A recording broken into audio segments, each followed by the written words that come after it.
Let's talk about Fernando Alonso, because he set this weekend a new record for the longest duration, didn't he, Steve, of a driver in Formula One?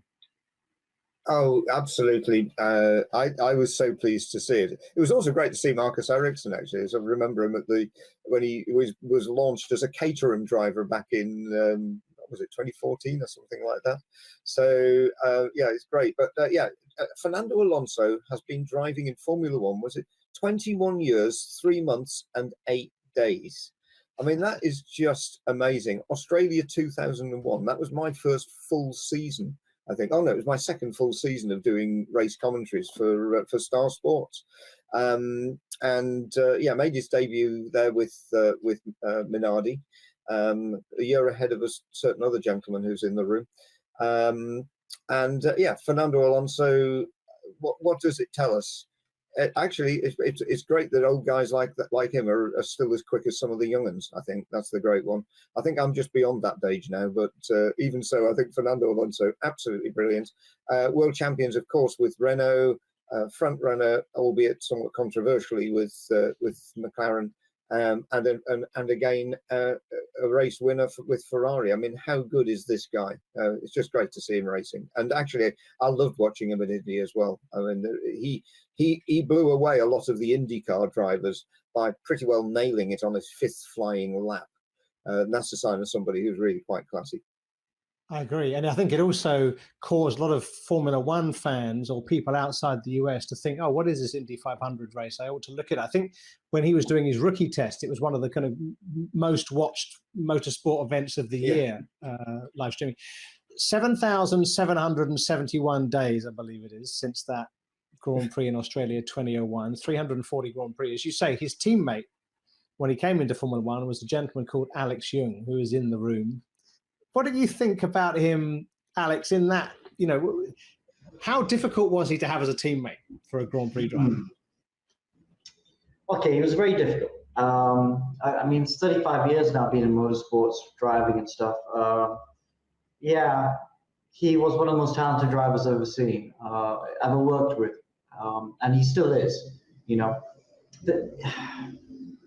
There's something about him that's always been a bit standoutish. He's only got 2 world titles, inverted commas, because he should have won more. He's made some bad choices in his career, and he's not a perfect driver by any stretch of the imagination. You still see him making mistakes today, even with his racecraft sometimes he's too aggressive. But for pure intensity and pure natural talent, I actually think I've never seen anyone like that. I remember when he was with the Minardi, the things he would do. And I had a lot of people, chief mechanic, team manager, the commercial guys, quite a lot of mechanics actually, all had run Senna in the Tolman days. And they said, this is the first time we've seen a driver that reminded them of Senna in the Tolman days when he was in the Minardi. Just the things he would do, he just jump in the car and instantly be quick with nothing. And when he was my teammate, he was only 19 at the time, and he didn't know anything really. How to set up the car, how to get feedback on the car, all this sort of stuff was very new to him. And even though, F1 is not a finishing school, and by no stretch of the imagination was Fernando a finished driver when he was in F1, his talent was just amazing, and I don't think I've ever seen anything like that. And I just have to say, I'm not a big fan of old drivers sticking around, because I feel they're taking up the places of younger, hungrier talent trying to come through. But I don't mind Alonso sticking around. I wasn't a fan of Raikkonen sticking around. He stayed around too long. A couple other guys in the field maybe think about, you used to talk about Highfield sticking around too long. But Alonso's still electric to watch. He's still on Friday, first practice, the guy out there pushing the hardest. You see him up there in Friday practice. This guy is always pushing. He always brings that intensity. It doesn't matter if it's a practice session or if it's the conditions are damp or there's a risk. He's still pushing always at very hardest. Maybe he might not curate the whole weekend quite as well as a Schumacher or a Hamilton. That there are more complete drivers out there. But the intensity he brought, there's no other driver like that. And he still brings that today. And that's why I like watching him this year.